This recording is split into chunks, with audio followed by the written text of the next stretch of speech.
बच्चों, आज हम डिस्कस करने वाले हैं नीट 2021 एग्ज़ाम का क्वेश्चन पेपर के एक एक सॉल्यूशन अभी बहुत कम ही जगहों पर अवेलेबल हैं और अभी तक तो अवेलेबल शायद ही बहुत कम जगहों पे हैं। आंसर की हर जगह पर है। तो ऐसे में बच्चे को बहुत ज़्यादा दिक्कत यह है कि इस क्वेश्चन का सॉल्यूशन क्या होगा। तो हम एक एक क्वेश्चन का सॉल्यूशन आज हम कर रहे हैं और जहाँ कहीं पर भी डाउट है वहाँ पर आप अपना सॉल्यूशन चेक करना और देखना कि आपने वहाँ पर क्या मिस्टेक कर दी है पेपर के अंदर। ठीक है, तो हमारे सामने देखो नीट 2021 का सबसे पहला क्वेश्चन है। ये सेक्शन ए है फिजिक्स का, अगर आप इसे देखो। और यहाँ पर जो सबसे पहला क्वेश्चन है वो ये है, एक infinite long straight wire carries ए करंट 5 एम्पियर, जैसे कि आपको फिगर में यहाँ शो होता है। और जो इलेक्ट्रॉन है ये इसकी स्पीड है 10 इंटू 10 की पावर 5, मतलब 10 की पावर 5 आपको यहाँ दे रखे है। 20 सेंटीमीटर यहाँ पर डिस्टेंस है। तो फोर्स कितना एक्सपीरियंस होगा इस इलेक्ट्रॉन को। तो बेटा जैसे कि हम सब जानते हैं कि जब कोई चार्ज, पहली बात तो किसी स्ट्रेट वायर से जो मैग्नेटिक फील्ड होती है उसका फॉर्मूला होता है म्यू नॉट आई अपॉन में 2r। ये हमारे पास फॉर्मूला होता है। म्यू नॉट का वैल्यू 4 पाई इंटू 10 की पावर -7 होगा, आई का वैल्यू आपका 5 होगा और यहाँ पे 2, r होगा 20 सेंटीमीटर। तो 10 की पावर -2 करके हम इसे लिख देंगे। और जब हम इसे काटने आएंगे तो काटने पर ये वैल्यू निकलेगी 5 इंटू 10 की पावर -6 टेस्ला। अब जो फोर्स होगा उसका फॉर्मूला होगा बी क्यू वी साइन 90 क्यों? क्योंकि जो इस वायर की मैग्नेटिक फील्ड है वो ऐसे बाहर को आ रही होगी, आउट ऑफ द प्लेन। जैसे मैंने यहाँ पर पेन रखा हुआ है एकदम बाहर की ओर, ठीक है, आउट ऑफ द प्लेन होगी और v इधर है तो एंगल 90 चल रहा होगा, यहाँ पर 90। तो ये हो जाएगा बेटा बी क्यू वी। बी का वैल्यू हम रखेंगे 5 इंटू 10 की पावर -6। क्यू का वैल्यू आप जानते हो 1.6 इंटू 10 की पावर -19 जो इलेक्ट्रॉन का होता है। और जो वेलोसिटी है वो हमें दे रखी है 10 की पावर 5। देखो बी ये रहा, क्यू ये रहा, वी ये रहा, ठीक है। और अब इसकी मल्टीप्लाई होने जा रही है तो ये आएगा 8 इंटू 10 की पावर -20 न्यूटन। तो जो इस क्वेश्चन का आंसर है वो क्या होना चाहिए, वो यहाँ पर हमारे पास अगर हम देखें तो ऑप्शन नंबर 4 अवेलेबल है। तो यहाँ पे इसका आंसर होगा बेटा ऑप्शन नंबर 4, ठीक है ना। चलिए इसके सेकंड क्वेश्चन की तरफ चलते हैं। सेकंड क्वेश्चन ये रहा बेटा। अब अगर आप इस डायग्राम को ध्यान से देखो तो इसमें जो ऑप्शन है वो है कि एक डाइपोल है, ये प्लस माइनस, इसको इलेक्ट्रिक फील्ड में रखा गया है। अब अगर आप इन इलेक्ट्रिक फील्ड को देखो तो ये इलेक्ट्रिक फील्ड कैसे है, यूनिफॉर्म या नॉन यूनिफॉर्म? सोचो। सही कह रहे हो आप में से बहुत सारे बच्चे जिन्होंने मेरा क्लासरूम प्रोग्राम लिया हुआ है, तो बिल्कुल सही कह रहे हो आप। क्लास में हमने डिस्कस करा हुआ है कि ये एक नॉन यूनिफॉर्म फील्ड है, क्योंकि जो यूनिफॉर्म फील्ड होती है वो इस तरह से होती है, उसके बीच में जो डिस्टेंस होता है, स्पेसिंग होती है, ये इक्वल्स होती है। बट ये फील्ड तो ऐसे है, स्पेसिंग कम ज़्यादा, तो इसका मतलब ये नॉन यूनिफॉर्म फील्ड है। अब नॉन यूनिफॉर्म फील्ड है तो ऑब्वियस सी बात है इस साइड पर इलेक्ट्रिक फील्ड का वैल्यू ज़्यादा है, क्योंकि यहाँ लाइनें ज़्यादा पास है। अगर हम आपसे बात करें तो ठीक है, तो इस साइड लाइनें ज़्यादा पास है डायग्राम के अकॉर्डिंग, तो पॉजिटिव चार्ज की तरफ फील्ड ज़्यादा है। अगर पॉजिटिव चार्ज की तरफ फील्ड ज़्यादा है तो आपको भी पता है कि इस साइड इलेक्ट्रिक फोर्स ज़्यादा होगा। अगर इस साइड इलेक्ट्रिक फोर्स ज़्यादा होगा तो इलेक्ट्रिक फील्ड का जो डायरेक्शन है वो इधर की तरफ है। वैसे इलेक्ट्रिक फील्ड का डायरेक्शन होता है पॉजिटिव से नेगेटिव की ओर। तो ऐसे सोचो कि इस साइड पॉजिटिव चार्ज का एक्यूमुलेशन होगा और इस साइड नेगेटिव चार्ज का एक्यूमुलेशन होगा, तो ये प्लस से माइनस जा रहा होगा, तो वो प्लस इस प्लस को क्या कर रहा होगा, रिपेल। तो ओवरऑल इस पॉजिटिव चार्ज पे राइट साइड की तरफ फोर्स ज़्यादा लग रहा होगा इस साइड पे, ठीक है, इस पर राइट साइड की तरफ ज़्यादा फोर्स लग रहा होगा क्योंकि इस पर फील्ड भी ज़्यादा है। तो ओवरऑल ये जो डाइपोल है, ये डाइपोल आपका राइट साइड की तरफ मूव करेगा, तो इसका ऑप्शन सेकंड होना चाहिए कि टुवर्ड द राइट, ये राइट साइड की तरफ मूव करता है। ओके बेटा, चलिए क्वेश्चन नंबर 3 की तरफ चलते हैं। Next question. अब अगर आप अपने क्वेश्चन नंबर 3 को देखते हो इस पेपर के, तो आपको क्वेश्चन नंबर 3 में क्या देखने को मिलता है। एक क्वेश्चन है, यहाँ पर ये समझाया गया है इस क्वेश्चन के अंदर कि आपको LCR सर्किट दिया जा रहा है और सबके पोटेंशियल आपको दे रखे हैं। देखो 40, 10 और 40, आपको याद होगा कि ये वोल्टेज पर्टिकुलर एलिमेंट्स की हैं। अब एम्पलीट्यूड यानी कि RMS वैल्यू नहीं है, ये एम्पलीट्यूड है जो हमें करंट का दिया जा रहा है और वो 10√2 दिया जा रहा है। तो एम्पलीट्यूड से हम क्या निकाल सकते हैं, RMS वैल्यू निकाल सकते हैं, जैसे कि हमें पता है। तो इम्पीडेंस बताना है, तो बेटा हम यहाँ पर जो रिलेशन यूज़ करने जा रहे हैं इस क्वेश्चन के अंदर उसे डिस्कस कर लेते हैं। हम यहाँ पे निकाल लेते हैं रिलेशन V = IZ।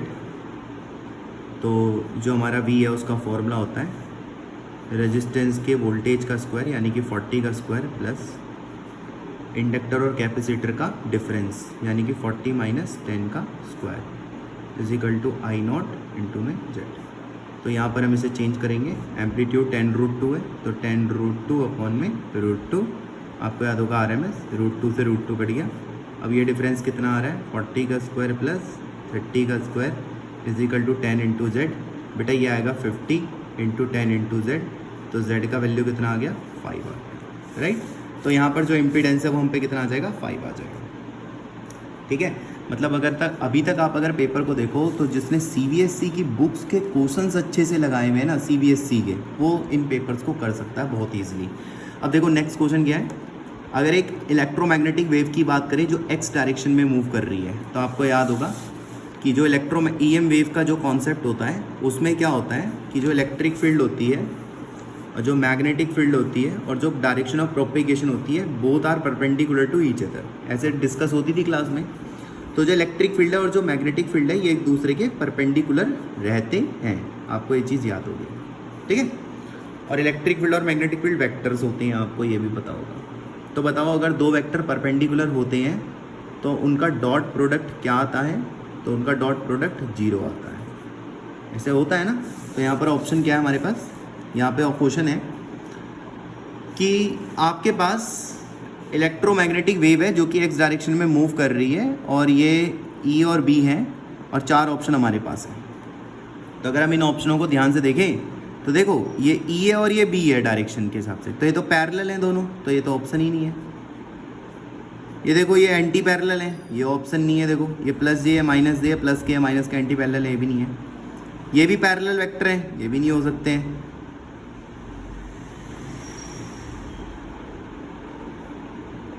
ठीक है, तो अब अगर हम यहाँ पर बात करें तो हमारे पास जो सेटअप आएगा वो आएगा सेकंड आंसर का। और देखो मैं आपको ये चीज़ प्रूफ भी कर सकता हूँ, अभी हमने डिस्कस करा था E और B कैसे होते हैं, परपेंडिकुलर का मतलब इनका डॉट क्या आ रहा होगा, 0। तो आप इनका डॉट निकाल के देख लो, जे की जे से माइनस जे से मल्टीप्लाई करने पर आ जाएगा +1, प्लस के की माइनस के से मल्टीप्लाई करने में आ जाएगा -1। तो ये देखो 0 बराबर 0 प्रूफ भी हो रहा है यहाँ पर, है ना। तो ये इसका ऑप्शन हो जाएगा क्वेश्चन नंबर 4 का। चलिए क्वेश्चन नंबर 5 पे बात करते हैं। अगर आप एक क्वेश्चन नंबर 5 को देखेंगे तो क्वेश्चन नंबर जो 5 है इसको हम थोड़ा सा ओपन करके आपको दिखाते हैं। देखो बेटा क्वेश्चन नंबर 5 को अगर आप ध्यान से देखो तो क्वेश्चन नंबर 5 में क्या कह रहा है, एक लेंस है लार्ज फोकल लेंथ का, लार्ज अपर्चर है जो कि बेस्ट सूटेड है टेलीस्कोप के लिए, ठीक है। और ऐसा होता भी है, टेलीस्कोप में ऑब्जेक्टिव लेंस बड़ा होता है। क्यों बड़ा होता है, विजिबिलिटी के लिए, ये आपको पता होगा। और क्यों बड़ा होता है, देखो जितना बड़ा लेंस होगा उतनी ज़्यादा लाइट वो क्या करेगा, गैदर्ड करेगा। डिस्कस होता है पूरे क्लास में ये वाला पार्ट। और जाहिर सी बात है जितनी ज़्यादा लाइट गैदर्ड करेगा, मतलब जितना ज़्यादा उसका अपर्चर ज़्यादा होगा उतना ज़्यादा उसका रिजोल्यूशन भी होगा, उतना अच्छा वो दिखाएगा भी, इमेजेस रिजॉल्व भी करेगा। तो उसका आंसर जाएगा 4, यानी कि चारों बातें एकदम सही है, ठीक है। तो ये तो ओरली क्वेश्चन था, इसमें कोई कैलकुलेशन ज़्यादा बेटा नहीं है, इसका ऑप्शन नंबर 4 बनना चाहिए। चलिए आगे बढ़ते हैं अगले क्वेश्चन की तरफ, क्वेश्चन नंबर 5। क्वेश्चन नंबर 6, अगर बेटा हम क्वेश्चन नंबर 6 को देखें तो यहाँ पर हमें कॉलम 1 में 4 चीज़ें लिखी गई हैं और उनके फॉर्मूले यहाँ दिए गए हैं और हमें बताना है कि कौन किसका फॉर्मूला हो सकता है। तो चलिए इसको डिस्कस कर लेते हैं। ड्रिफ्ट वेलोसिटी का फॉर्मूला आपको पता होगा, E τ/m होता है, यानी कि एकदम सही है, ठीक है। अब रेजिस्टिविटी का फॉर्मूला होता है mne²ρ, ये भी एकदम सही है, यानी कि B का P ऑप्शन जा रहा है। तो यहाँ पर B का P इसके पास है, यानी कि यहाँ पे ऑप्शन नंबर 3 रहना चाहिए। कहानी खत्म हो गई, ठीक है। कोई डाउट बेटा यहाँ तक में? आगे बढ़ते हैं। चलिए नेक्स्ट क्वेश्चन हमारे पास जो आता है, चलिए अब हम यहाँ से नेक्स्ट क्वेश्चन को डिस्कस कर लेते हैं पहले तो बेटा देखो जो हमारा नेक्स्ट क्वेश्चन है, अगर हम अपने नेक्स्ट क्वेश्चन की बात करते हैं यहाँ पर, चलिए नेक्स्ट क्वेश्चन की बात करते हैं। हमारे पास जो यहाँ पर नेक्स्ट क्वेश्चन है उसमें क्या है, एक इलेक्ट्रोमैग्नेटिक वेव है, उसकी वेवलेंथ लैम्डा है और ये एक फोटो सेंसिटिव सरफेस पे गिरती है जिसका वर्क फंक्शन नेग्लिजिबल है। नेग्लिजिबल मतलब वर्क फंक्शन 0 है। तो अगर आप 12th क्लास में आइंस्टीन इक्वेशन को याद करते हो तो वो इक्वेशन ऐसे होती थी, फोटोन की energy is equal to work function plus kinetic energy. तो वर्क फंक्शन तो 0 है इसके अकॉर्डिंग, और फोटोन की एनर्जी कितनी होती है, SC/, लैम्डा होती है बराबर के काइनेटिक एनर्जी, क्योंकि वर्क फंक्शन क्या हो गया, 0 हो गया। अब ये कह रहा है ये कह रहा है मास m है एक फोटो इलेक्ट्रॉन का जिसकी de Broglie wavelength lambda D है, ठीक है। तो जो काइनेटिक एनर्जी होती है इलेक्ट्रॉन की होती है, और इलेक्ट्रॉन को आपको वेवलेंथ की टर्म्स में लेके आने इस ऑप्शन के अकॉर्डिंग, क्योंकि ये कह रहा है कि फोटो इलेक्ट्रॉन जो निकल रहा है उसकी वेवलेंथ लैम्डा डी है। तो रिलेट कैसे करेंगे? रिलेट करेंगे देखो ऐसे। हम सबसे पहले यहाँ पर क्या लॉजिक लगाएंगे बेटा? हम सबसे पहले यहाँ पर जिस लॉजिक का इस्तेमाल करेंगे वो ये इस्तेमाल होगा कि हमें इस काइनेटिक एनर्जी को लिखना पड़ेगा p²/2m, लिख सकते हैं ना काइनेटिक एनर्जी को मोमेंटम की टर्म्स में। और यहाँ से हम वेवलेंथ लिख लेते हैं, ये जो डी ब्रोगली वाली इसने हमें दे रखी है h/p, तो ये p रिलेट हो जाएगा यहाँ पर, और ये बन जाएगा, चलो रिलेट करो, p कितना आ रहा है दिस, इसको यहाँ पुट करो h² लैम्डा डी का स्क्वायर, और ये क्या आ गया 2m आ गया। तो रिलेट हो रहे हैं ना लैम्डा और लैम्डा डी का स्क्वायर यहाँ पर, ठीक है। और जब हम इसको यहाँ पर रीअरेंज करेंगे, तो रीअरेंज करो इसे, कितना आएगा बताओ? तो बेटा इसे रीअरेंज जब हम यहाँ पर करेंगे तो ये देखो तुम्हारे सामने मैं इसे कैंसिल करके दिखाता हूँ, s से h कैंसिल हो गया। अब हमें लैम्डा चाहिए तो c क्या मल्टीप्लाई कर दो, तो लैम्डा डी का स्क्वायर 2mc/ में h, ऐसा ऑप्शन देखो 2mc/h, 2mc/h, ये रहा 2mc/h लैम्डा डी का स्क्वायर लैम्डा। तो ये ऑप्शन नंबर क्या आ गया? थर्ड आ गया, ठीक है। तो बेटा अगर देखा जाए तो ओवरऑल पेपर जो है ना बहुत टफ नहीं है, मतलब इतना टफ पेपर नहीं है, हाँ थोड़ा सा लेंथी कह सकते हो कैलकुलेशन वाइज, ठीक है, बट इतना टफ नहीं है पेपर। अब देखो आगे बढ़ते हैं, तो नेक्स्ट क्वेश्चन की तरफ चलते हैं। क्वेश्चन नंबर 8 हमारे सामने है। ये देखो ये बैच में मैंने कितनी बार आप लोगों को ये क्वेश्चन प्रैक्टिस करवाया हुआ है, असाइनमेंट नोट्स में बार बार देखे, और देखो डिजिट भी एज इट इज़ एकदम सेम टू सेम आ गई, उसका आंसर भी याद होगा आधों को, तो 4th होता है, ठीक है। आओ चलो इसे फटाफट सोल्व करते हैं। बेटा देखो क्वेश्चन नंबर 8 में क्या कह रहा है? क्वेश्चन नंबर 8 में कह रहा है एक बॉल है जिसे हम ड्रॉप कर रहे हैं, यानी कि u0 है, और इसकी हाइट कितनी है? इसकी हाइट यहाँ पर s है। ये कह रहा है जब ये यहाँ से h हाइट नीचे गया, मतलब मान लो यहाँ गया h हाइट नीचे, तो इसकी स्पीड यहाँ पर v होगी। तो क्वेश्चन के अकॉर्डिंग यहाँ पे काइनेटिक एनर्जी v होगी क्योंकि वेलोसिटी है। तो क्वेश्चन में कहा गया है एक पार्टिकल को रिलीज कर रहे हो आप s हाइट से, ठीक है, सरफेस ऑफ अर्थ से, at a certain height kinetic energy 3 times of potential energy, मतलब इस पॉइंट पे जो काइनेटिक एनर्जी है ½ mv², वो बेटा 3 गुना ज़्यादा है mg s - h के। आपको याद होगा यहाँ से नापते हैं पोटेंशियल एनर्जी s - h, जिसे मैं अभी x मान लेता हूँ कुछ पल के लिए, ठीक है। यहाँ तक क्लियर है बात? तो ये मेरे पे एक सेटअप आ गया। अब ये क्या कह रहा है? ये कह रहा है पहले तो ये x की वैल्यू बताओ, x का मतलब है s - h, इसकी वैल्यू बताओ, और दूसरा ये कि ये कह रहा है कि यहाँ पर स्पीड कितनी होगी, तो v भी निकालो। तो हमारे 2 काम हो गए, हमें 2 काम नहीं करने हैं यहाँ पर। तो चलो 1 बाय 1 इन कामों को पूरा करते हैं कि हम इसे कैसे कैसे सॉल्व कर सकते हैं। तो स्टार्ट करते हैं अपने प्रोसेस को। देखो बेटा सबसे पहले मैं क्या करूँगा, सबसे पहले मैं एक छोटा सा काम ये करूँगा कि इस पॉइंट पे और इस पॉइंट पर यहाँ पर जो है इक्वेशन यूज़ करने जा रहा हूँ। तो जब हम यहाँ पर इक्वेशन यूज़ करेंगे तो मैं मान लेता हूँ कि यहाँ पर वेलोसिटी v0 का स्क्वायर मतलब v0 रही होगी, तो इक्वेशन काम करेगी v² u² 2a s, समझ रहे हो ना, s मतलब ये डिस्प्लेसमेंट जो यहाँ से यहाँ तक का हुआ है। अब आगे मैं m से m काट देता हूँ, तो v0 का square minus v² is equal to 2g, s - h को x मान लूँ, एक ही तो बात है, वो कैलकुलेशन जल्दी करनी है ना आपको। अब इस पॉइंट पे और इस पॉइंट पे एनर्जी बैलेंस करो फटाफट। तो इस पॉइंट पे सिर्फ क्या होगी, पोटेंशियल एनर्जी यानी कि mgs, और इस पॉइंट पे सिर्फ क्या होगी, काइनेटिक एनर्जी ½ mv0 का स्क्वायर। तो ये देखो ये इसको यहाँ भेजो, 2gs is equal to v0, बन रहा है सेटअप। तो ये आ गया v0 स्क्वायर, उसको यहाँ फिट कर दो, 2gs v², 2gx, यहाँ से v² निकाल लें, आ जाएगा यहाँ से v²। और आप चाहो तो v² देखो 2 की मल्टीप्लाइज यहाँ करो, कितना हो जाएगा, 3 2 जा 6g, और s - h को x लिख लो एक पल के लिए, आ रहा है वी स्क्वायर, यहाँ रख दो 2GS इज इक्वल टू, बताओ कितना आया, यह आ गया आपका 6GX, समझ रहे हो ना कैसे आ रहा है, बराबर 2GX, इसको इधर भेज दो 2GS इज इक्वल टू 6 दूनी 8GX, जी से जी कट गया, S/4 बराबर x, आ गया x का वैल्यू, और x आपने ये मान रखा है, तो ये जो है x का वैल्यू ये आपका आ रहा है S/4 निकल रहा है। अब S/4 के यहाँ पर तीन ऑप्शन है, तो हमें v निकालना पड़ेगा कि स्पीड कितनी चल रही है, ठीक है। अब स्पीड कैसे निकलेगी, तो बेटा अगर स्पीड के लिए हम यहाँ पर बात करें तो हमें ये वाला v निकालना पड़ेगा यहाँ पर, तो चलो इस वाले v को यहाँ पे सॉल्व करते हैं।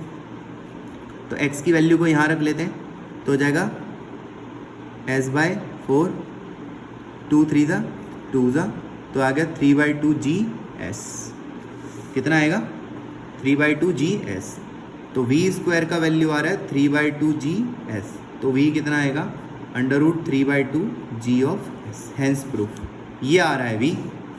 अब ऐसा ऑप्शन कौन है, ऑप्शन नंबर 4, तो यहाँ पर ऑप्शन नंबर 4 इसका आंसर हो जाएगा, ठीक है।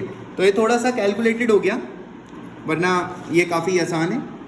हमने इन दो पॉइंटों पे एनर्जी बैलेंस करी है, तो हमारी ये स्टेटमेंट बनी है, इन दो पॉइंटों पे एनर्जी बैलेंस हुई है, ये स्टेटमेंट बन गई है, ठीक है।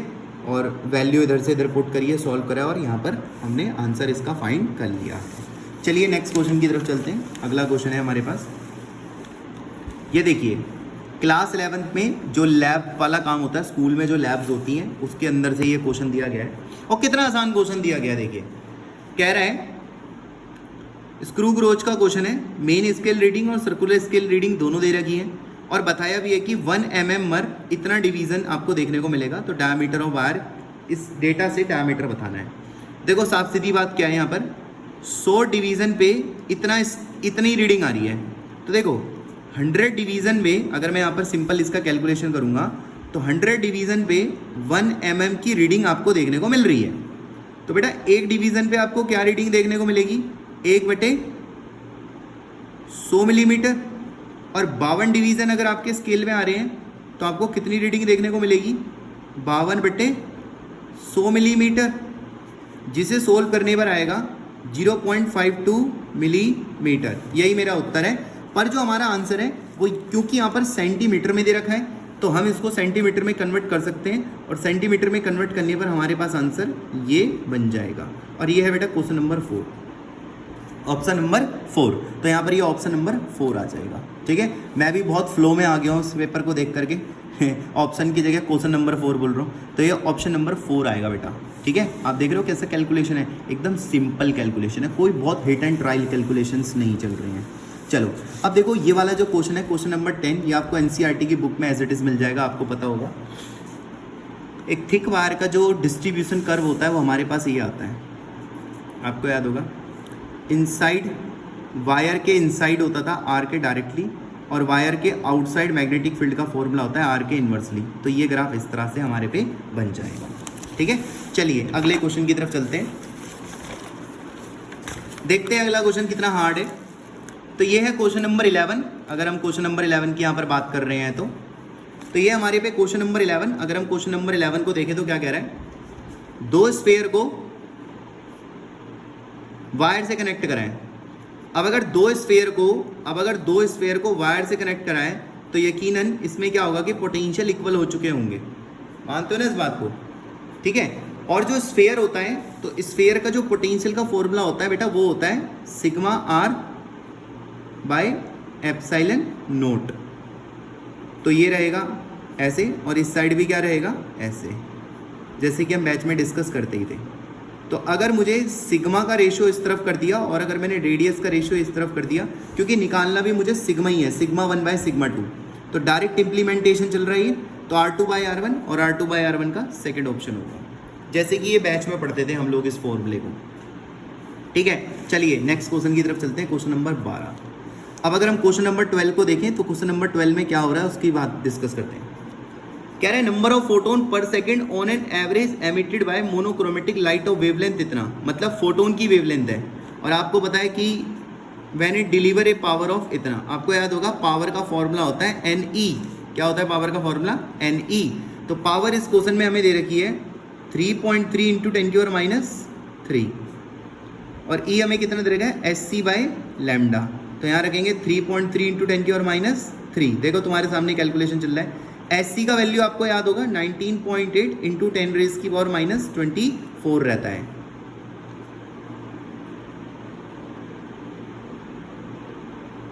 ठीक है,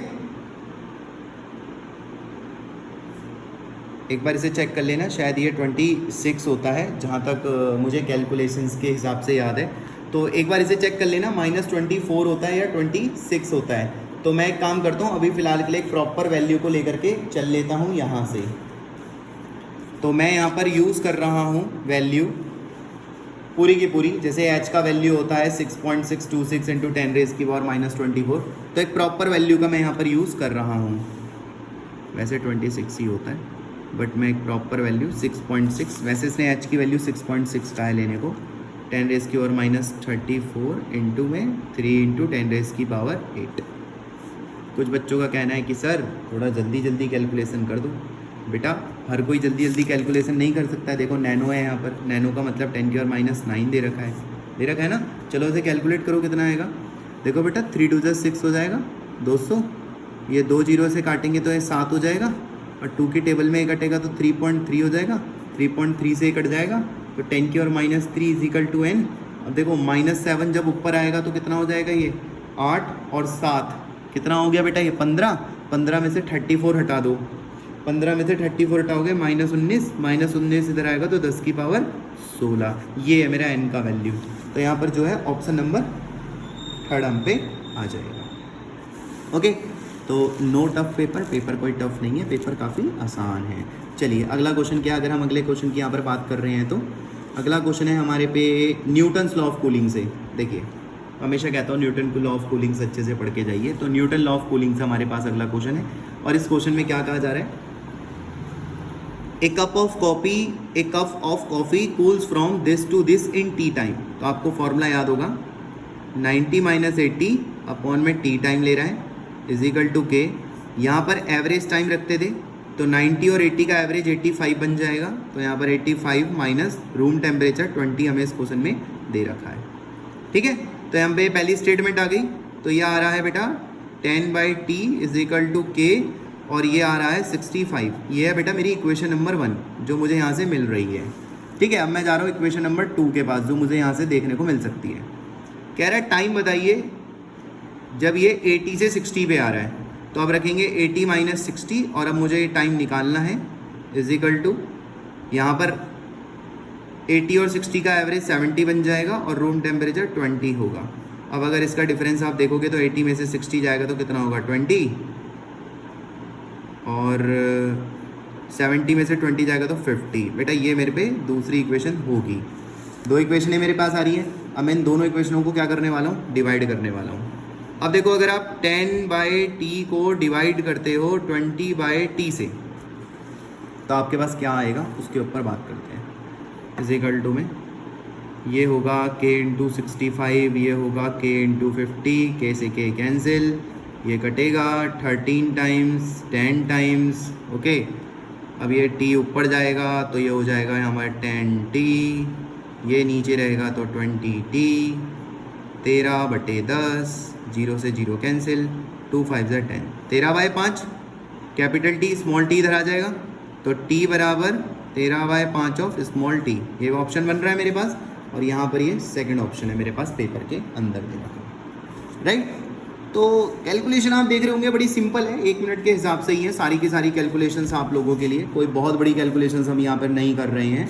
नेक्स्ट क्वेश्चन, इक्विवेलेंट रेजिस्टेंस बताना है एज शोन इन फिगर। तो ये जो सर्किट हमें दे रखा है, ये इस तरह से जो अरेंजमेंट हमें यहाँ पर दे रखी है, इस अरेंजमेंट का मैं दूसरे तरीके से भी यहाँ पे सेटअप कर सकता हूँ। और वो कैसे कर सकता हूँ आइए उसके ऊपर बात करते हैं। तो दिया गया अरेंजमेंट कुछ ऐसे है,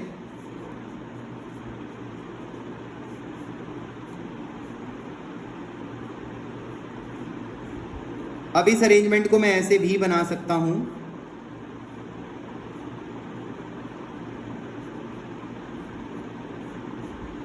यानी कि इस कॉम्बिनेशन को ऐसे लगा सकता हूँ, और ऐसा कर देने से ये सर्किट शॉर्ट हो जाएगा, मतलब इसका यूज़ नहीं होगा। तो ये दोनों के दोनों कैसे आ गए, पैरेलल, और पैरेलल में कैपेसिटेंस क्या करते हैं, ऐड, और इन दोनों को ऐड करके 2C। तो मेरा जो आंसर होगा वो कितना हो जाएगा, 2C आ जाएगा। ठीक है, आपको शॉर्ट करने की कंडीशंस बताई गई होंगी बैचेस के अंदर, तो ये हमारा बैचेस का पार्ट होता है बेटा।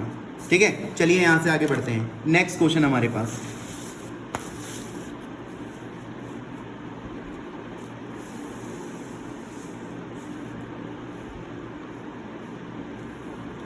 सो बच्चों अब हमारे पास आता है क्वेश्चन नंबर 15। हम क्वेश्चन नंबर 15 को देखते हैं कैसे होगा ये क्वेश्चन। ये कह रहा है कि इफेक्टिव रेजिस्टेंस पैरेलल कनेक्शन में 4 वायर का, तो अगर आपको याद होगी पैरेलल में जो हमारे पास फॉर्मूला होता है वो होता है 1/r, पैरेलल पे चलता है 1/r1, 1/r2, 1/r3 और 1/r4। बट ये यहाँ पे कह रहा है कि इक्वल लेंथ है, इक्वल एरिया है और मटेरियल भी सेम है, तो सारे रेजिस्टेंस सेम होंगे, तो RP आ जाएगा बेटा R/4, और पैरेलल में आ रहा है टोटल 0.25, मतलब RP का वैल्यू है 0.25। तो ऑब्वियस सी बात है R का वैल्यू हो जाएगा 0.25 इंटू में 4, ऐसे ही हो जाएगा कुछ, और ये वैल्यू आ जाएगी 1।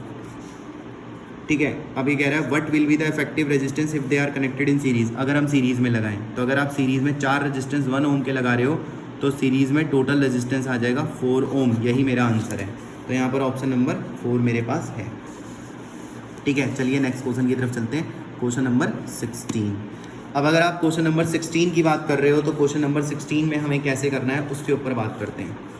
देखिए क्वेश्चन नंबर 16 में कह रहा है कि वैल्यू ऑफ इमरजेंस एंगल बताना है। तो अगर हम इसी डायग्राम में देखें तो जैसे कि अगर इस डायग्राम को मैं यहाँ बनाऊँ आपके सामने, देखो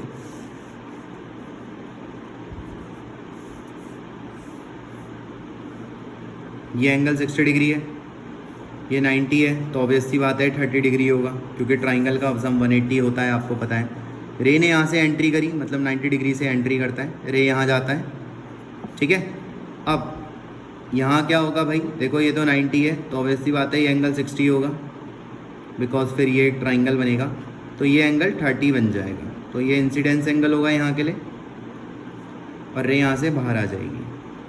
तो इस पॉइंट पे हम स्नेल्स लॉ लगा रहे हैं, वो क्या होता है, बाहर का refractive index into this is equal to अंदर का रिफ्रैक्टिव इंडेक्स, जो कि क्वेश्चन में यहाँ √3 दे रखा है ग्लास का, इनटू ये एंगल जो कि sin 30 है। अब sin 30 कितना होता है, sin 30 होता है हमारा 1/2, और r की वैल्यू हो गई है 60 डिग्री, क्योंकि √3/2 60 पे आता है। तो बेटा ऐसा करने से हमारे पास यहाँ पर ऑप्शन नंबर 1 होता है 60 डिग्री का। ठीक है, अगर आपको लग रहा है कि मैं बहुत फास्ट कैलकुलेशन कर रहा हूँ, मतलब नीट के पेपर की तो बेइज्जती हो रही है यहाँ पर, तो बेटा आप जो है स्लो करके मेरी वीडियोस को भी देख सकते हो। नेक्स्ट क्वेश्चन, एक स्मॉल ब्लॉक है जो कि स्मूथ इंक्लाइन प्लेन से आ रहा है और स्टार्टिंग फ्रॉम रेस्ट, ये रेस्ट से आ रहा है।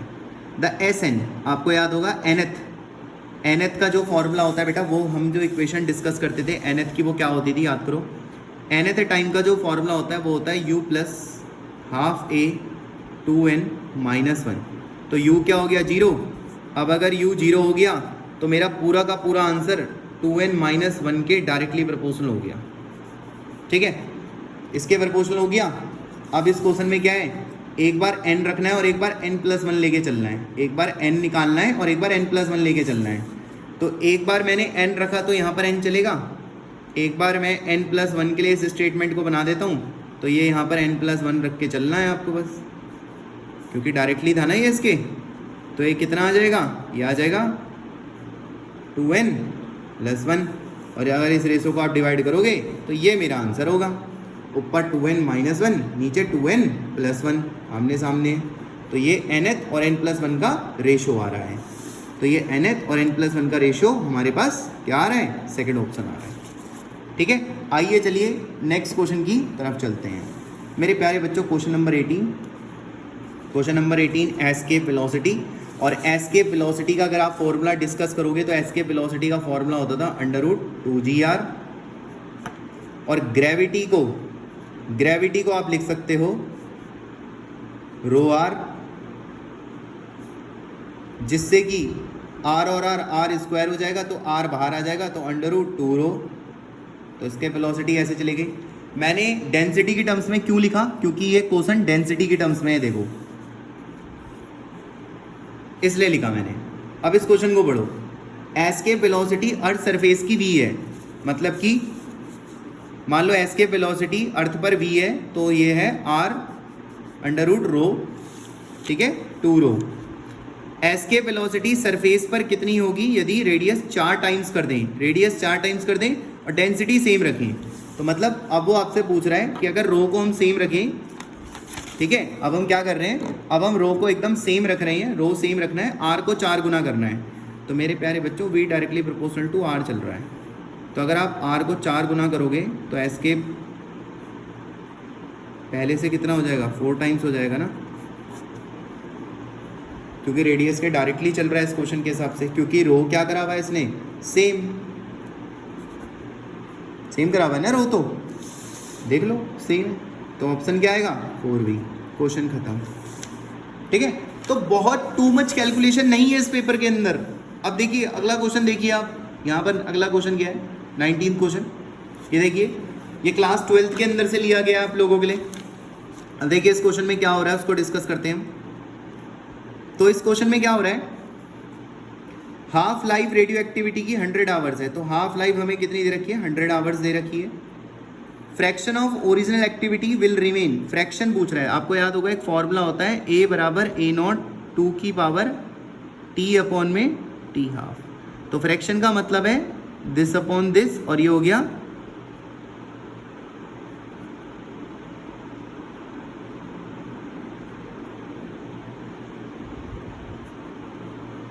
नहीं, ये फॉर्मूला ऐसे होता था, याद करो, a is equal to a0 1/2 t/t half, है ना। तो ये हो जाएगा a/a0 और ये हो जाएगा 1/2 t, टाइम है यहाँ पर 150 और हाफ लाइफ है बेटा यहाँ पर 100। तो ये फ्रैक्शन आ गया हमारा 1/2 3/2, और 3/2 को आप क्या लिखते हो, 2√2। तो ये 2√2 वाला ऑप्शन सेकंड हो जाएगा। पता है ना, पहले क्यूब करते हैं, तो 1/2 का क्यूब करोगे तो 1/8 हो जाएगा, फिर 1/2 मतलब 1/8 का रूट करोगे तो 2√2 हो जाएगा, ठीक है।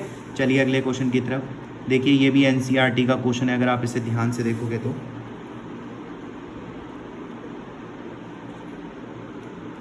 ठीक है, अब अगर आप क्वेश्चन नंबर 20 को ध्यान से देख रहे हैं तो ये क्वेश्चन नंबर जो 20 है, इस क्वेश्चन में हमारे को क्या दे रखा है, पोटेंशियोमीटर। तो हम जानते हैं उसका प्रिंसिपल होता है E directly proportional to L, principle होता है पोटेंशियोमीटर का। तो जब वोल्टेज 1.5 है उस वक्त बैलेंस लेंस 36 है, तो 1.5 पर आपको 36 मिलता है। 2.5 पर क्या मिलेगा, तो 2.5 पर हमें नहीं पता क्या मिलेगा, दोनों इक्वेशन को आप डिवाइड कर दीजिए, ये कैंसिल होकर के आएगा 3/5 आ गया, 3 की टेबल में कटेगा 12 और 5 की गुना 12 से होगी तो 60 और L इधर आ जाएगा तो 60। बैलेंस लेंथ आपको 60 मिल जाएगी, जो कि ऑप्शन नंबर 1 चलेगा, ठीक है। तो बेटा अगर आपको किसी भी क्वेश्चन में कोई डाउट आ रहा है तो आप, मेरा व्हाट्सएप नंबर है, आप मुझे व्हाट्सएप करके पूछ सकते हो कि सर हमें इस वाले क्वेश्चन में डाउट आ रहा है, ये क्वेश्चन इसका कैलकुलेशन आपने कैसे कर दिया, ठीक है। तो अभी तक तो एकदम सिंपल कैलकुलेशन है, कोई बहुत रफ एंड टफ कैलकुलेशन तो चल नहीं रही जिसमें आपको डाउट आएगा। फिर भी अगर आ रहा हो तो आप मुझसे पूछ सकते हैं बेहिचक। चलिए अगला, अब हमको जो नीट का पेपर था इसमें हमें जो अगला क्वेश्चन दे रखा था वो दे रखा था बेटा क्वेश्चन नंबर 21, क्योंकि 20 खत्म हुआ, तो क्वेश्चन नंबर 21 क्या है इसको देख लेते हैं। वाटरफॉल फ्रॉम ए हाइट इतना एट ए रेट 15, हमें बतानी है पावर। तो पावर का फॉर्मूला होता है वर्क अपॉन में टाइम, वर्क कितना mgh अगर किसी हाइट से आ रहा है, m/t मास पर यूनिट टाइम 15 दे रखा है यहाँ इस क्वेश्चन में, तो हमने यहाँ पर 15 रख दिया, g का वैल्यू 10 रख दिया और h का वैल्यू 60 रख दिया। तो बेटा ये जो चीज़ आ रही है ये आ रही है 15 6 90 आ रही है और 2 जीरो के साथ, लेकिन इसका 10% तो लॉस हो गया।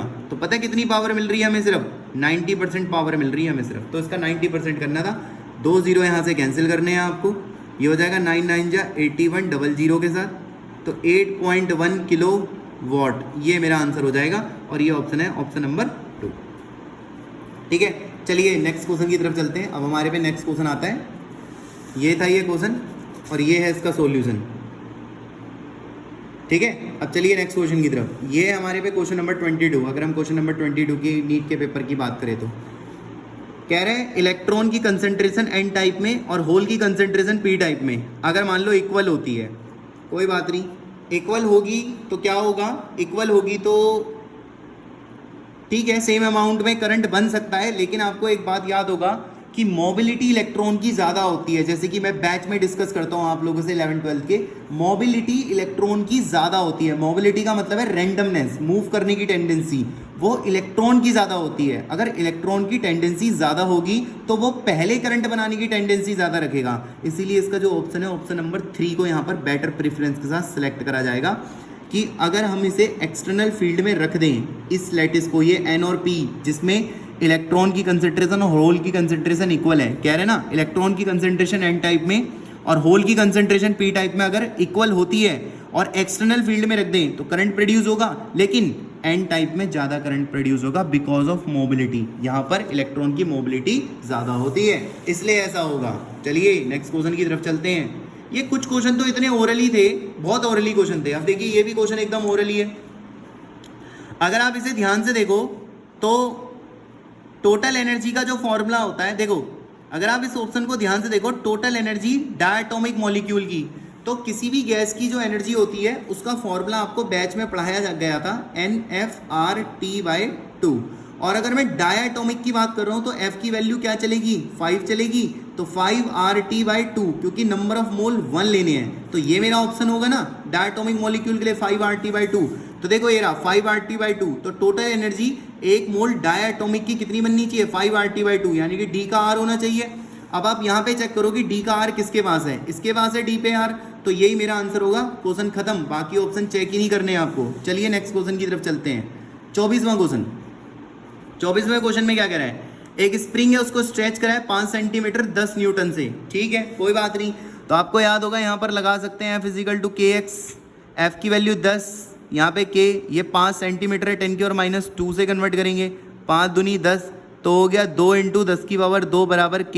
ये k आ गया ना हमारा यहाँ से निकल के, ठीक है। अब टाइम पीरियड पूछ रहा है, बेटा टाइम का क्या फॉर्मूला होता था याद करो, टाइम का फॉर्मूला होता है 2π√m, m दे रखा है 2 अपॉन में k तुमने अभी अभी निकाला था 2 × 10⁻10, ये कट गया, कितना आ गया 2π/10, कितना आ जाएगा 0.2 पाई का वैल्यू आपको पता ही है 3.14। तो अगर मैं ऐसा करता हूँ 3.14, अगर मैं ऐसा करता हूँ 3.14, तो मेरे पास जो ऑप्शन है वो बन के आ जाएगा 0.628, क्योंकि 0.2 से मल्टीप्लाई होगी, और ऐसा ऑप्शन कौन सा है 4। क्वेश्चन खत्म। देख रहे हो कितने आसान आसान क्वेश्चन आ रखे हैं, और ऐसा क्वेश्चन NCERT की बुक में SHM की एक्सरसाइज में भी है, ठीक है। चलो नेक्स्ट क्वेश्चन, क्वेश्चन नंबर 25। ये डेरिवेशन का पार्ट है, अगर आप इस क्वेश्चन को देखो, और इस क्वेश्चन, ये क्वेश्चन है तो वैसे बहुत आसान, फिर भी हम इसे डिस्कस करेंगे पूरा का पूरा कि ये क्वेश्चन कैसे होगा। देखो बेटा इस क्वेश्चन में क्या हो रहा है, कह रहे हैं जो वेलोसिटी है एक बॉल की जिसकी डेंसिटी d है, जिसे हमने ग्लिसरीन सॉल्यूशन में डाला है और टाइम t के लिए। तो मतलब क्या हो रहा है कि एक बॉल है, वो जब नीचे जाएगा तो तुम्हें पता है कि जब नीचे जाएगा तो mg फोर्स लगेगा, और वैसे mg फोर्स होगा, ठीक है। और ऊपर की तरफ एक तो 2 फोर्स काम करते हैं, आपको याद होगा, एक तो बाइंड फोर्स काम करता है और एक विस्कस फोर्स जिसे स्टॉक फोर्स कहते हैं वो काम करता है। अब बाइंड फोर्स कितना होता है, लिक्विड की डेंसिटी आपको याद होगा, लिक्विड की डेंसिटी ρl इनटू में वॉल्यूम इनटू में g, इतना काम करता है। अब ध्यान से सुनना, क्वेश्चन के हिसाब से, अगर मैं क्वेश्चन के हिसाब से चलता हूँ, ये रहा क्वेश्चन, क्वेश्चन के हिसाब से कांस्टेंट है वेलोसिटी, ठीक है। अगर वेलोसिटी कांस्टेंट है तो ऊपर के फोर्स नीचे के फोर्स को बैलेंस कर रहे होंगे, मतलब ऊपर के दोनों फोर्स इस फोर्स के बराबर होंगे, मतलब Fv और Fb का जोड़ mg के बराबर आ रहा होगा, सीधी सीधी बात ही है अगर मैं पूरी बात करूँ तो। अब क्वेश्चन में क्या कहा गया है, यदि डेंसिटी ग्लिसरीन की d/2 कर दूँ तो लिक्विड की डेंसिटी d/2 कर दूँ,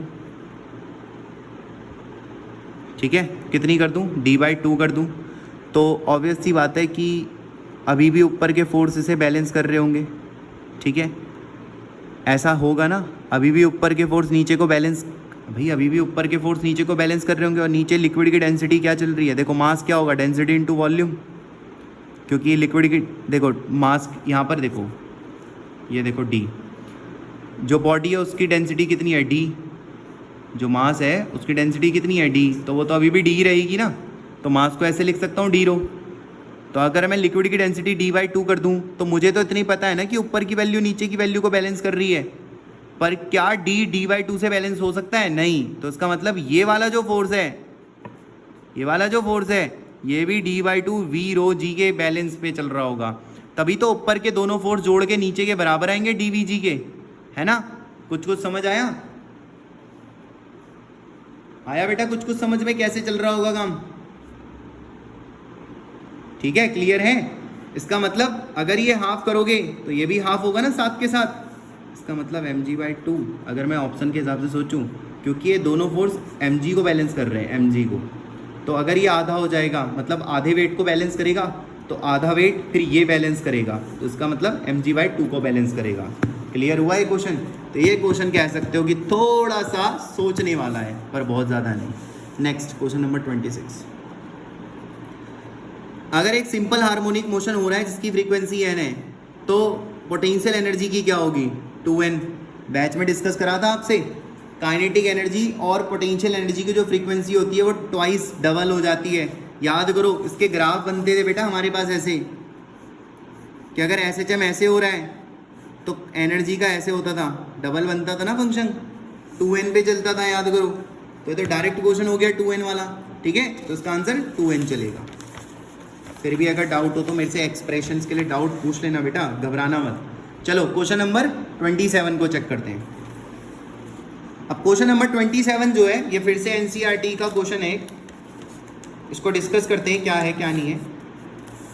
तो कह रहा है कि एक न्यूक्लियस है, एक न्यूक्लियस है, क्वेश्चन को दिखाओ भाई, ठीक।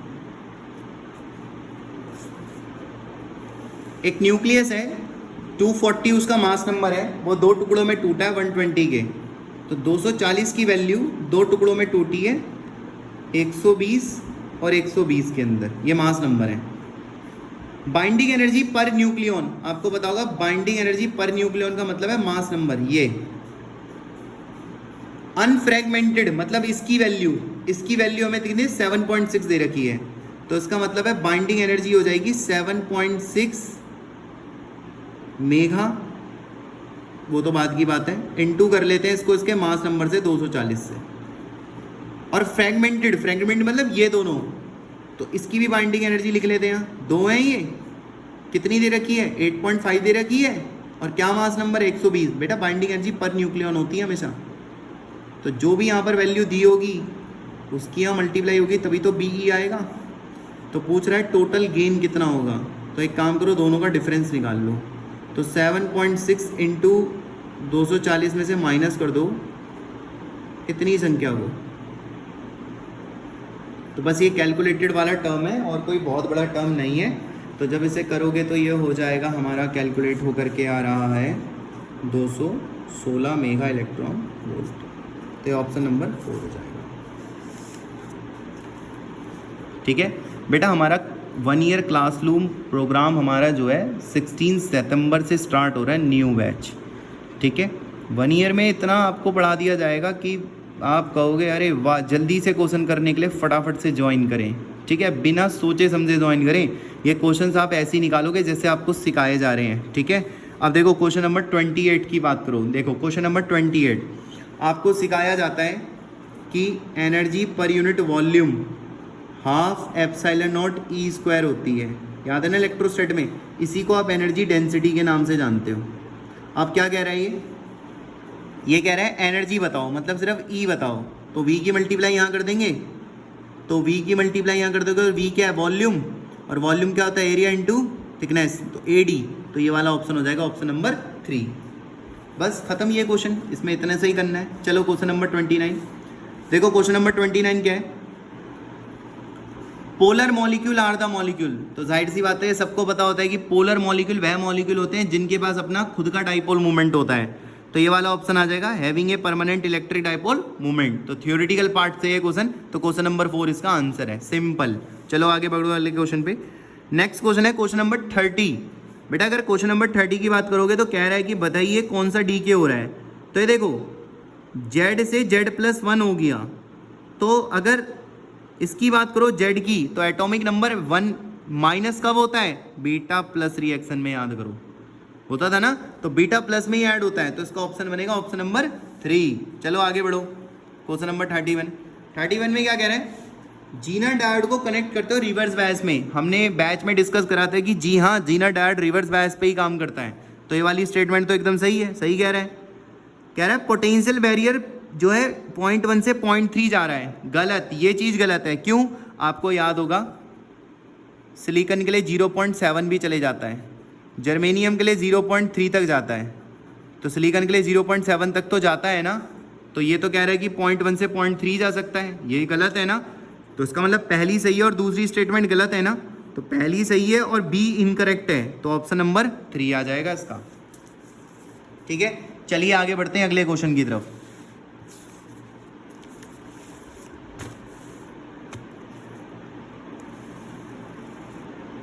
ठीक है, क्वेश्चन नंबर 32 को देखते हैं मेरे प्यारे बच्चों। क्वेश्चन नंबर 32 के अंदर अगर हम बात करें तो क्वेश्चन नंबर 32 में हमसे कह रहा है, पढ़ो क्या कह रहा है? कैपेसिटर, एक कैपेसिटर है और उसका कैपेसिटेंस C है, उसे हमने कनेक्ट करा है। तो आपको तो ये एक्सप्रेशन याद होगा, अगर मैं आपको सीधा डेरिवेशन याद दिलाऊं तो डेरिवेशन इसकी ऐसे चलती थी ना, V0 omega C cos omega T, याद करो, क्योंकि इसी को तो आप ऐसे लिखते थे V0 1 by omega C cos omega T, और इसी को तो आप ऐसे लिखते थे V0 बाय एक्स सी कॉस ओमेगा टी। अब याद आ गया? तो इसका मतलब ये वाला स्टेटमेंट एकदम सही है, ये करंट की इक्वेशन होनी चाहिए, और ये इक्वेशन कहाँ है? ये इक्वेशन फर्स्ट पे है, तो फर्स्ट वाला मेरा आंसर होगा।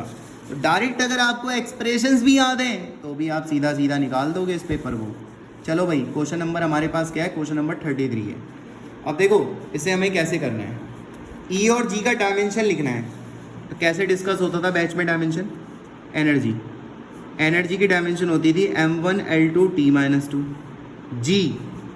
जी की निकाल के दिखाऊं या निकाल लोगे? चलो निकाल के दिखा देते हैं। जी का कोई फॉर्मूला याद करो फोर्स का, F m1 m2 अपॉन में r²। जी चाहिए ना, फोर्स की डायमेंशन क्या होती है? m1 L1 T-2 mm, तो 2m के स्क्वायर हो गए, r² का मतलब L² हो गया, एक m से एक m कट गया, m इधर आया, m की पावर -1, L इधर आया, L की पावर 3, T की पावर -2, ये है जी का डायमेंशन। तो कोई बहुत बड़ी चीज़ थोड़ी ना है जी, इसको उठा के यहाँ रख दो, m1 L3 T-2, और इन दोनों को डिवाइड कर दो, m से m गया, सॉरी माइनस बनता है, देखो गड़बड़ हो जाती ना, ऊपर जाके m2 हो जाएगा, L -1 हो जाएगा, T से T कट जाएगा। तो चेक करो ये ऑप्शन कहाँ है? L -1 T0 पहला ऑप्शन है। ठीक है जी, एक एक क्वेश्चन चेक हो रहे हैं हमारे। चलो नेक्स्ट क्वेश्चन क्या है हमारे पे? Question number 34। क्वेश्चन नंबर 34 देखते हैं बेटा। क्वेश्चन नंबर 34 में हम लोगों से कहा जा रहा है, एक कॉन्वेक्स लेंस है और उसका फोकल लेंथ 20 है, और एक कॉनकेव लेंस है उसका फोकल लेंथ 5 है। इन दोनों को सेम एक्सिस में d डिस्टेंस पे रखा है। तो कुछ ऐसे क्वेश्चन है ये, एक कॉन्वेक्स लेंस है और एक कॉनकेव लेंस है, इसका फोकल लेंथ 20 है और इसका फोकल लेंथ 5 है। d डिस्टेंस पे रखा है, मतलब इनके बीच में डिस्टेंस कितना है? d है, याद रखना। अब आगे, if parallel beam fall on a leaves be as parallel, कह रहा है ए के भी पैरेलल बी के भी पैरेलल, तो d कितना होगा? तो ये तो बहुत आसान क्वेश्चन है। देखो अगर कोई रे ए पे पैरेलल आ रही है तो कहाँ मर्ज होगी? फोकस पे। लेकिन इसे ध्यान रखना, ये डाइवर्जिंग होता है। डाइवर्जिंग का मतलब इसका डायग्राम समझो पहले तो कैसे होता है। ऐसे होता है इसका डायग्राम। इसमें क्या होता है, अगर ऐसे टकरा रहे हैं और ऐसे आ रही है रे, तो ये यहाँ मर्ज करेगा। ये बात समझ आ रही है ना? मतलब जिधर की तरफ पैरेलल होगा वहीं पर ये फोकस आता है, तो वही चीज़ यहाँ करनी है। अगर आप इसके पैरेलल निकालना चाहते हो तो जाहिर सी बात है इसी तरफ को ये मर्ज करेगा। अब यहाँ मर्ज क्यों होगा? क्योंकि यहाँ की जो रे है वो एक्चुअल में यहाँ पर आकर के मिल रही होंगी। तभी तो यहाँ से रे फिर ऐसे जा रही होंगी, ठीक है। तो फोकल लेंथ कितना है 20, तो अगर इसके पैरेलल आ रहा है तो बेटा ये डिस्टेंस जो होगा ये 20 होगा, लेकिन इसकी फोकस कितनी है 5, तो बेटा ये वाला डिस्टेंस 5 होगा। तो बेटा इस पूरे डिस्टेंस 20 में से आधा घटा दो तो बीच की दूरी आ जाएगी सिर्फ ये, और वो कितनी आएगी 15। तो डी का वैल्यू कितना आएगा 15, तो डी का वैल्यू होगा 15, ठीक है। चलो नेक्स्ट क्वेश्चन की तरफ चलते हैं, क्वेश्चन नंबर 35, फिर हमारा सेक्शन बी आ जाएगा। क्वेश्चन नंबर 35 में कह रहा है फोर्स है, एक्सेलरेशन है, टाइम है और आपको एनर्जी बतानी है। तो बता देते हैं। देखो बेटा वर्क एनर्जी थ्योरम आपको याद होगी, तो वर्क की क्या होती है एनर्जी होती है, और वर्क को लिखते हो फोर्स इनटू डिस्प्लेसमेंट, लिखते हो ना ऐसे। चलो फोर्स कितना होता है, फोर्स का अगर आप याद करो तो फोर्स के लिए तो इसने बोला एफ लिखो, एफ लिख दिया, ठीक है। ये क्या है डिस्प्लेसमेंट, डिस्प्लेसमेंट तो लेंथ होती है एल, लिख दिया, कोई दिक्कत नहीं है। अब देखो अब मैं यहाँ पर कुछ करने जा रहा हूँ, वो ध्यान से सुनना। मैं यहाँ पर कुछ कह सकते हो कि कुछ जो है रीअरेंजमेंट टाइप का कुछ करने जा रहा हूँ, और वो क्या करने जा रहा हूँ मैं यहाँ पर टी की पावर 2 से मल्टीप्लाई और टी की पावर -2 ऐसे लिख रहा हूँ, क्योंकि घूम के बात वही हो जाएगी। लेकिन लेकिन लेकिन लेंथ इनटू, देखो एफ को एफ रहने दो, एल को एल रहने दो, टी की पावर -2 को ऐसे ही रहने दो, और इसको टी स्क्वायर रहने दो। ये गलती से ब्रैकेट चढ़ गया, इसको बाहर रहने दो, इसको इधर रहने दो।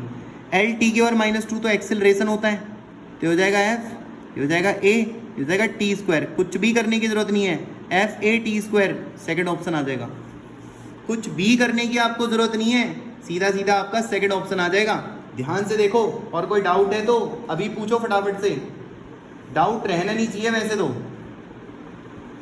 फिर भी रह जाए तो पूछो।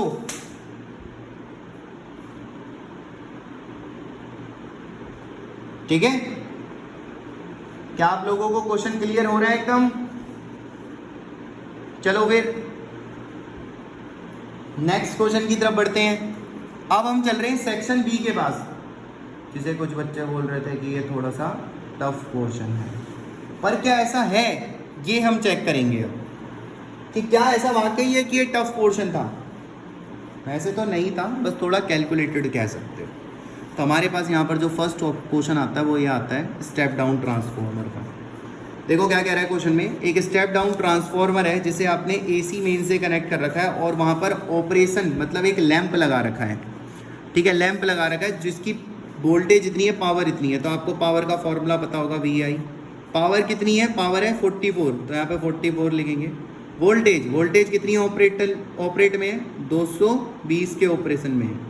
तो ये अगर हम इसे काटे तो हो जाएगा 22 2 जा, और ये हो जाएगा 22 10 जा, तो 0.2 हो गया आई, क्वेश्चन खत्म। ये तो काफ़ी आसान था, ठीक है जी। तो यहाँ हमारे पे 36 का आंसर आ गया। चलो नेक्स्ट क्वेश्चन। ये सबसे मज़ेदार क्वेश्चन था, ये बहुत अच्छा क्वेश्चन था, इसमें बहुत से बच्चों ने गलती भी करी है। क्या कह रहा है वो, एक बॉल है, मतलब एक बॉल है, उसको ड्रॉप कर रहे हैं, ड्रॉप मतलब U0, नीचे आया होगा फिर ऊपर भी जाएगा, तो सेम हाइट तक जाएगा। सेम हाइट पे जाने का मतलब यह है कि वापस फाइनल वेलोसिटी 0, यहाँ पे पहुंच गई बॉल। इम्पल्स बताओ बॉल का इम्पल्स, तो बॉल के इम्पल्स का मतलब है बॉल का मोमेंटम, और ये होगा mv। तो बेटा देखो बॉल की इनिशियल वेलोसिटी भी 0, फाइनल भी 0, तो यहाँ पे तो आप फाइनल माइनस इनिशियल करते हो चेंज, तो ये भी 0 ये भी 0, तो ओवरऑल भी क्या आएगा 0 आएगा, तो इसका आंसर भी क्या आएगा 0। इम्पल्स बताना है बॉल का, तो बॉल की तो फाइनल इनिशियल दोनों 0 है ना, तो बेटा क्या चलेगा 0 चलेगा। तो यही एक ऐसा क्वेश्चन है जिसमें 0 लगाने का तुम्हें 4 नंबर मिलेगा, ठीक है। चलो जी नेक्स्ट क्वेश्चन, अगला क्वेश्चन है, काफ़ी बड़ा क्वेश्चन है ना, ये काफ़ी बड़ा क्वेश्चन है। देखो कितना बड़ा क्वेश्चन दे रखा हमें। चलो इसको सिखाते हैं कैसे बनेगा। देखिए इस क्वेश्चन में क्या हो रहा है, इस क्वेश्चन का लॉजिक चेक करते हैं पहले क्या है। एक पार्टिकल है जो कि रेडियस r मतलब सर्कल पे रिवॉल्व कर रहा है और टाइम पीरियड t है। तो आपको पता है टाइम का फॉर्मूला होता है डिस्टेंस अपॉन में स्पीड। डिस्टेंस होगा 2 पाई और स्पीड होगी v। आ गया टाइम। यदि हम किसी प्रोजेक्टाइल, मतलब प्रोजेक्टाइल का क्वेश्चन बना दिया इसने, अब कह रहा है यदि एक पार्टिकल को प्रोजेक्ट करा जाए थीटा एंगल से और उसकी हाइट 4r के बराबर है, तो आपको हाइट का फॉर्मूला याद है? हाइट का क्या होता था? हाइट का formula u square sine square theta upon में 2g, और हाइट कितनी है? 4r। कह तो रहा है क्वेश्चन में 4r है। तो एक काम करो, ये जो स्पीड है ना इसको यहाँ रख देना, ऑप्शन अपने आप बन जाएंगे। चलो 4r इज इक्वल टू, चलो रखो यहाँ से, क्या हो जाएगा? 4 pi square r square upon में t square 2g sine square theta. बन गया सेटअप। अब अपने ऑप्शन पे आ जाओ। यहाँ पर 4 ऑप्शन है। 2gt square, sir 2gt square इसी के पास है, देखो, और किसी में कोई ऑप्शन नहीं है ऐसा। साइन थीटा, मतलब यही आंसर होगा। इसको रीअरेंज करके आ जाएगा, साइन को यही रहने देना, बाकी सबकी इधर मल्टीप्लाई करवाना, और 2gt स्क्वायर अपने आप इधर आ जाएगा और ये वाला सेटअप बन जाएगा। ठीक है, ना बने तो हमसे पूछ लेना कैसे बने। चलो नेक्स्ट क्वेश्चन, क्वेश्चन नंबर 39। ठीक है, इसकी प्रैक्टिस देखते हैं क्या है इस क्वेश्चन के अंदर इतना खास, क्या कुछ है बहुत खास, तो देखते हैं। Question number 39। तो क्वेश्चन नंबर 39 को अगर हम ध्यान से देखें तो क्वेश्चन नंबर 39 में हमको 4 ऑप्शन भी दिए हुए हैं। चलो इसके ऑप्शन बनाने की कोशिश करते हैं। एक पार्टिकल है, उसे प्रोजेक्ट करा गया है इस वेलोसिटी से, और v क्या है? एस्केप। अगर आपको एस्केप वेलोसिटी का डेरिवेशन याद हो तो डायरेक्ट एक रिलेशन होता था, हाफ एम वी ई का square minus G M M by R is equal to में 0। मतलब कहने का मतलब यह है कि हाफ एम वी ई का स्क्वायर जो है उसको G M M by R लिखा जा सकता है, कहने का मतलब ये है। लेकिन इस क्वेश्चन के अकॉर्डिंग एक पार्टिकल को v स्पीड से प्रोजेक्ट करा गया है, तो जब सरफेस से फेंका गया होगा तो half M V square minus G M M by R, किसी, वो कह रहा है मैक्सिमम क्या हाइट होगी, तो जिस भी हाइट पे क्या होगा उस पर काइनेटिक एनर्जी 0 हो गई होगी, और उस हाइट पर जो पोटेंशियल एनर्जी है वो आपके पास इतनी बन चुकी होगी। ठीक है, अब v का वैल्यू यहाँ के वी ई रखना है, तो चलो यहाँ रखते हैं। ये कितना हो जाएगा? के स्क्वायर वी ई का स्क्वायर। अब ध्यान से सुनना, हाफ एम वी ई का स्क्वायर ये रख सकते हैं ना, हाफ एम वी ई का स्क्वायर ये रख सकते हैं ना, तो रख दो, क्योंकि बेटा तुम्हें यहाँ पर h निकालना है, तो रिलेशन को सेटअप देना है यहाँ पर। तो जी एम एम अपॉन में आर प्लस एच। अब आपको क्या करना, जी एम एम को यहाँ से कैंसिल कर देना, जी एम एम और जी एम एम, ये हो जाएगा के स्क्वायर माइनस 1 बाई आर, और ये हो जाएगा माइनस 1 आर प्लस एच। यहाँ से आप h की वैल्यू को फाइंड करना, तो यहाँ से आप जब वैल्यू को फाइंड करेंगे h की, कर लेंगे ना, क्रॉस मल्टीप्लाई करनी है, बस h को फाइंड करना है। तो बेटा ऐसा करने से, h की वैल्यू को फाइंड करने से आपके पास एक ऑप्शन आ जाएगा, और वो ऑप्शन आएगा ऑप्शन नंबर 4। आप करके देख लेना, अगर आपको लगता है कि नहीं कुछ और बन रहा है तो आप करके देख लेना। ठीक है, ये रिलेशन होगा और यहाँ से h की वैल्यू को फाइंड करना होगा। ठीक है, ओके। क्योंकि काफ़ी टाइम से मैं बैच ले रहा हूँ तो इसलिए मैं थोड़ा तेज़ कैलकुलेशन कर रहा हूँ, बट अगर आपको कोई प्रॉब्लम हो रही है तो आप मुझे व्हाट्सएप करके भी क्वेश्चन पूछ सकते हैं। ठीक है ना। चलो नेक्स्ट क्वेश्चन है,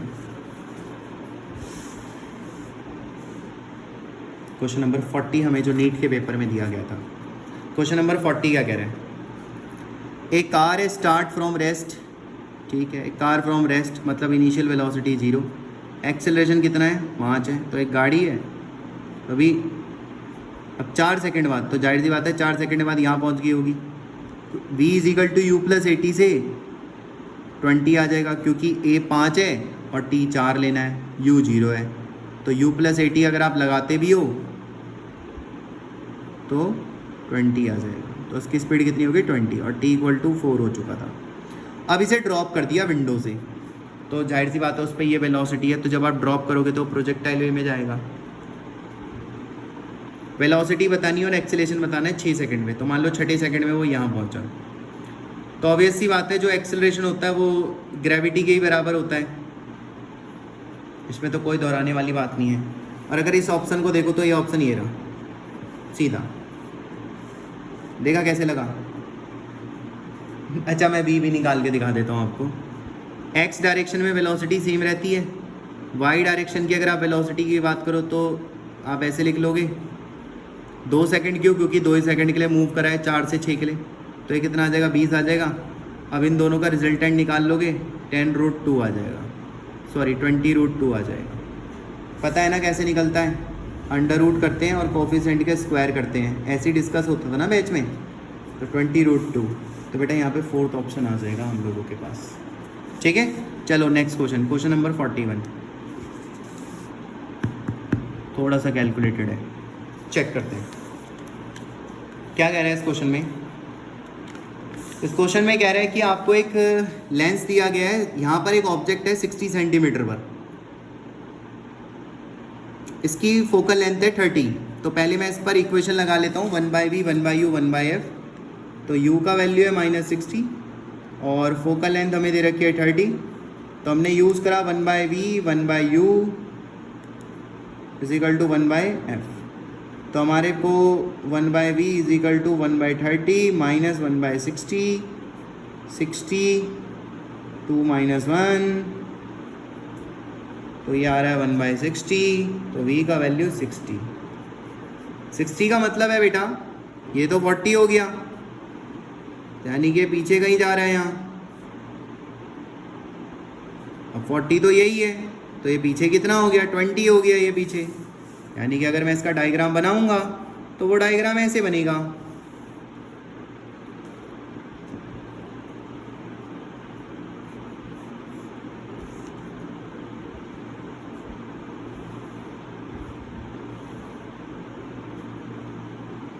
लेकिन ये तो 40 है।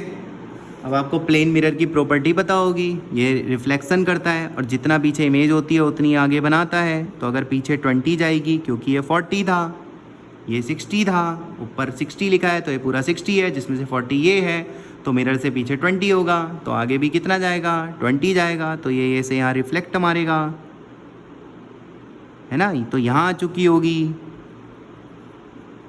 इमेज, लेकिन अभी तो कहानी बाकी है। कहानी क्या बाकी है? ये रे गई, रिफ्लेक्ट होके यहाँ आ गई।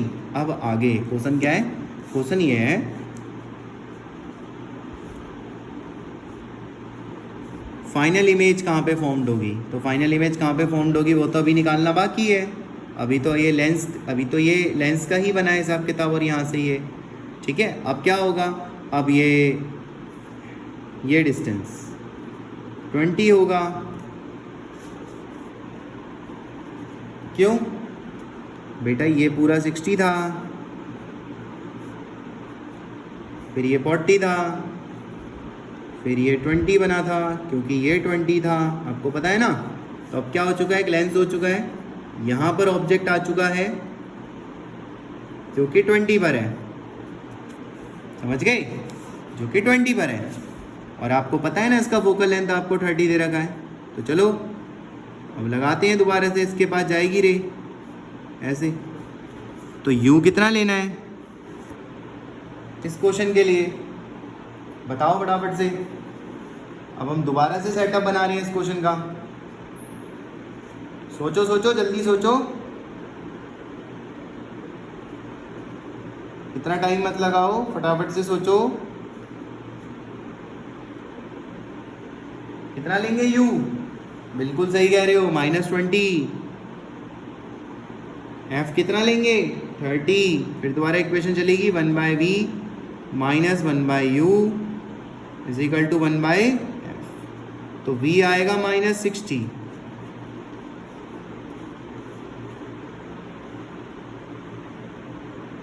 ठीक है। अब -60 का मतलब है कि इधर ही कहीं इमेज बनेगी।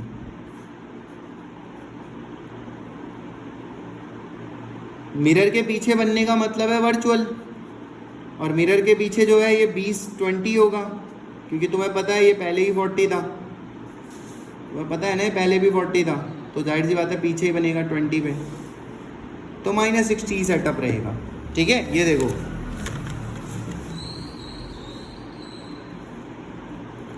20 सेंटीमीटर फ्रॉम प्लेन मिरर और it would be virtual image, ये वाला।